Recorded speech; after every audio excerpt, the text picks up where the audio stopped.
शक्तियाँ एवं उसके कार्य।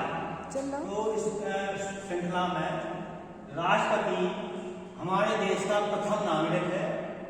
जिस प्रकार की हमारे घर में सबसे बड़े दादा होते हैं, उसी प्रकार देश में सबसे अगर बड़ा कोई है तो वो राष्ट्रपति। अम्बेडकर ने कहा है हमने अपने देश के राष्ट्रपति को पद से सुशोभित किया है। वह राज करेगा, शासन नहीं करेगा। शासन उनके अधीनस्थ कर्मचारियों के द्वारा कराया जाएगा। यानी अनुच्छेद अगर हम देखें तो 52 में कहा गया है कि भारत में अनुच्छेद 52 के अंतर्गत भारत में एक राष्ट्रपति होगा, जबकि 53 में कहा गया है कार्यपाल कर सकती राष्ट्रपति या तो स्वयं या उसके अधीनस्थ कर्मचारी कार्य करेंगे। जबकि 54 में उसके निर्वाचन की बात की गई है और 54 और 55 दोनों निर्वाचन से संबंधित है। इसमें निर्वाचन मंडल की बात कही गई, कोटा की बात कही गई है। जबकि अगर हम देखें 56 में तो उनके कार्यकाल 5 वर्ष रहेगा। और यहाँ 57 में देखेंगे अनुच्छेद तो द्वारा भी चुना जा सकता है, राष्ट्रपति को हम द्वारा भी चुना जा सकेंगे। इस प्रकार अगर हम देखें अनुच्छेद 58 में तो उसकी योग्यता बताई गई है कि उसकी योग्यताएं क्या, वह भारत का नागरिक हो और दशाएं क्या हो, किसी भी लाभ के पद पर ना हो। तो 59 में दशाएं बताई गई हैं। जबकि शपथ कौन कराएगा, सर्वोच्च न्यायालय के मुख्य न्यायाधीश कराते हैं, अनुच्छेद 60 में बताया गया है। और उस पर जो महाभियोग चलाया जाता है वो अनुच्छेद 61 में चलाया जाता है। तो ये पहले हमें राष्ट्रपति की जो सबसे संबंधित चीजें थी। अगर देखा जाए तो क्षमादान का अधिकार 72 में दिया गया है। अध्यादेश निकालने का जो अधिकार है वो अनुच्छेद 1 से 23 के तहत है। तो ये हमने थोड़े अनुच्छेद बता दिए। अब हम इसके सामान्यकालीन अधिकार देखेंगे, सामान्यकालीन शक्तियां। तो राज्य में जो है कार्यकाल का संबंधी शक्तियां राष्ट्रपति में निहित होंगी, या तो राष्ट्रपति स्वयं या अपने अधीनस्थ कर्मचारियों से कार्य कराएगा। प्रशासनिक कार्य शक्तियां हैं इसमें कार्यकाल का शक्तियां में। दूसरा क्या है, जितनी भी नियुक्तियां होती हैं राजदूत, राज्यपाल, इन सबकी नियुक्तियां कौन करते हैं, राष्ट्रपति ही करता है। जैसे हम प्रधानमंत्री की नियुक्ति करता है, प्रधानमंत्री की सलाह पर अनुमंत्रियों की नियुक्ति करता है। तो ये नियुक्ति संबंधी कार्य शक्तियां किसमें, सामान्यकालीन शक्तियां में आ जाएंगी। विधायी शक्तियां जब कोई भी विधेयक संसद में पेश किया जाता है तो लोकसभा और राज्यसभा में जब पास हो जाता है तो किसके पास जाता है, राष्ट्रपति को लगा जाए तो उसके विधायी शक्तियों के अंतर्गत आ जाता है। वित्तीय शक्तियां, कोई भी धन कोई भी कार्य हो रहा है तो उसकी पूर्ण स्वीकृति ली जा सकती है। तो वित्तीय शक्तियां में भी राष्ट्रपति को दी गई है। इसी प्रकार न्याय शक्तियां में अगर हम देखें तो अनुच्छेद 72 जिसमें क्षमादान का अधिकार, ये न्याय शक्तियां में आता है। अगर अब इसमें देखें हम तो सैन्य शक्तियां भी इसमें होती हैं। सैन्य शक्तियां इसमें हमने नहीं लिखी। तो वह तीनों सेनाओं का सर्वोच्च कमांडर होता है। तो ये सैन्य शक्तियां में आती है।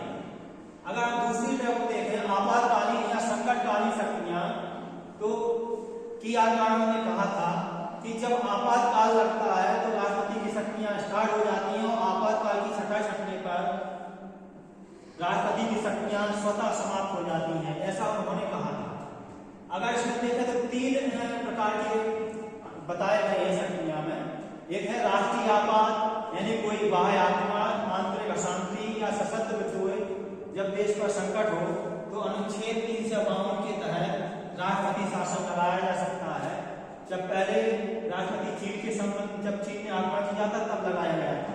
और अंतिम जो लगाया गया था 75 में इमरजेंसी लगाई गई थी तो केवल फखरुद्दीन अली अहमद उस समय थे। तो इंदिरा जी ने केवल फोन करके ही राष्ट्रपति शासन लगवा दिया था। इसके बाद जब जनता पार्टी की सरकार आई तो उन्होंने कहा जब तक लिखित ना हो तब तक राष्ट्रपति शासन नहीं लगाया सकता। लोकसभा और राज्यसभा से जब पास हो तब लगाया जाएगा। इसमें संशोधन कर किया गया। अब राज्यों में संवैधानिक तंत्र विफल हो जाए, यानी किसी देश में, किसी प्रदेश में जब संविधान के अनुसार शासन न चल रहा हो तो अनुच्छेद 3 से 56 के तहत है कि उस राज्य में राष्ट्रपति शासन लगाया जा सकता है। अब ये तीसरा है, सबसे ज्यादा पंजाब में लगाया गया।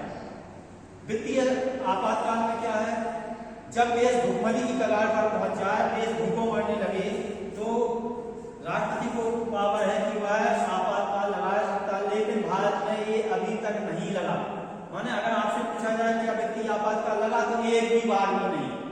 जबकि ये तो लगाए गए हैं। अब इसमें एक मुख्य महत्व है, ये सूत्र है राष्ट्र का दिवो का दिवोदस महान। इसमें कई जी आपके अनुच्छेद आ गए हैं। यहाँ राष्ट्र का राष्ट्रपति के बारे में की गई है, या उनका कार्यपालिका शक्ति के बारे में बात की गई है, और नीमा निर्वाचन रूमाल कोटा, एक निर्वाचन कोटा के बारे में है, इनका निर्वाचन कैसे होता है।